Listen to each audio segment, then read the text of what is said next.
The last tool that I want to walk you through is also the most important tool in a salesperson's repertoire. It's the Customer Relationship Management Platform, or CRM for short. I've personally been mostly exposed to HubSpot. I haven't used Salesforce as much, but I've also used manual CRMs like Streak, Pipedrive, Google Sheets as well. That's definitely also a legitimate form of a CRM. So let's quickly take a look at HubSpot, and then I'll go into some advice around how to go about implementing a CRM because it is usually quite a hefty and complicated tool to use. So HubSpot specifically allows you to capture your contact's information. So obviously you have basics like their website, their name, their phone number, when you last contacted them, when they were added into the system, those kind of things. You can mark them based on their stage, are they a lead or not. It tracks your emails as well. You can take notes.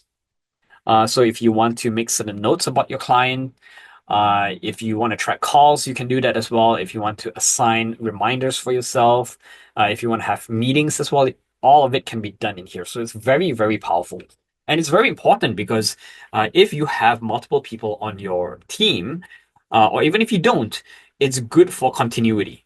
So let's say if someone goes away and you need to pick up their contact, and you need to understand where was the conversation left off. So you can go into the CRM, you can make sure it's you understand the context before you reach out to the person.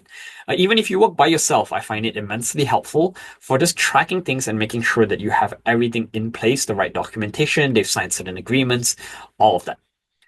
So use a CRM tool for things like that. Uh, HubSpot CRM is free to use, which is great. But it does come with the strong caveat that if you need to use any of the marketing or sales automations, for example, setting up forms, landing pages, automating some of their workflows, email marketing, or if you want to do on the sales side, where is sales? Let me see. But sales, you have things like lead scoring, uh, I think some of the scheduling functions as well. You need to pay for those, and you pay by the number of contacts that you have.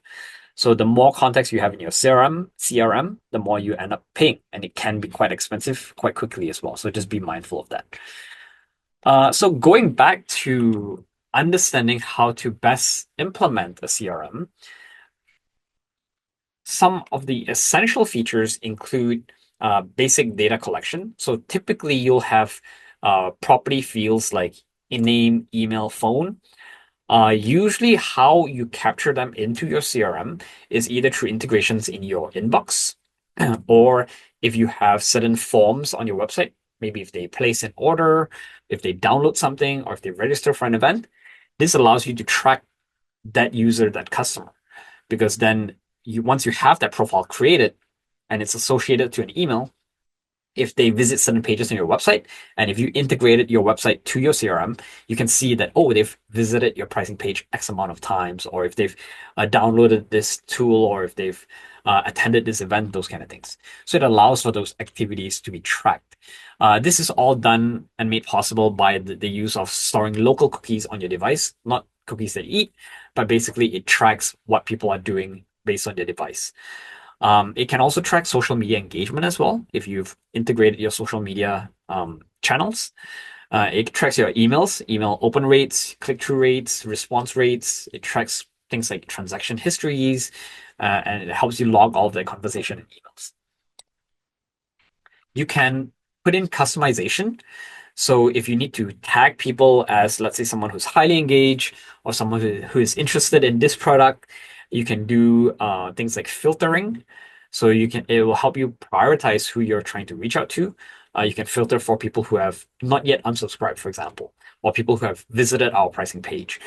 And again, what you can do or can't do with it really all depends on how you structure your data and your property fields as well.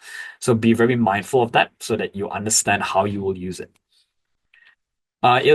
It allows for those workflows and automations that we've talked about. Some of it you can outsource to, let's say, Zapier if you're not ready to pay HubSpot directly. But for example, it allows you to do things like, send a certain follow-up email reminder after a period of time has elapsed, or set up a meeting with a customer if they've downloaded a white paper, for example. And it'll allow for lead scoring as well, which we've talked about, understanding how you can identify those marketing qualified leads or those sales qualified leads based on certain triggers and what behaviors they're or actions they've taken. And from there, then you can initiate certain automation sequences once they've been identified as a marketing qualified lead or sales qualified lead. It also enables reporting as well. So you can see things like trends, customer preferences, like what products they're buying, how often they're buying, how long they're staying in certain stages of the funnel. And there are very powerful tools around machine learning and predictive analytics, but same like some of these advanced features may require purchase. And you can integrate it with other tools as well, like your MailChimp, your website. And it gives you a bigger picture, comprehensive view of your customer interactions across all of your different touch points and channels. So many options out there. We've only really looked at HubSpot, but here are some of the other popular ones: Salesforce, Pipedrive, Streak, Zoho, Google Sheets, Airtable, Keela for nonprofits, ActiveCampaign as well. It's more marketing centric. As you consider implementing a CRM, my personal recommendation is to start with a spreadsheet. The reason why is because CRM tools are not cheap. And when you start with a spreadsheet, it allows you to identify what you want to track and understand how to organize your data. If you're not familiar with CRMs or unclear of how you want to use your data, my recommendation is not to move to a CRM tool until you have at least 10,000 contacts in your spreadsheet. That sounds like a lot, but personally, I've done migrations for a few companies before, and I find that when you jump the gun to using a CRM tool too quickly without strategically understanding what data you want to capture and how you want to structure your data, you end up with a lot of messy data, and it becomes very difficult to clean and tidy up your CRM. When you start with a spreadsheet, you know exactly what you care about tracking, you know exactly how you want to capture it as well. Make sure that you have clean data capture practices. When you have messy data, it's really difficult to accurately analyze and draw meaningful inference from it.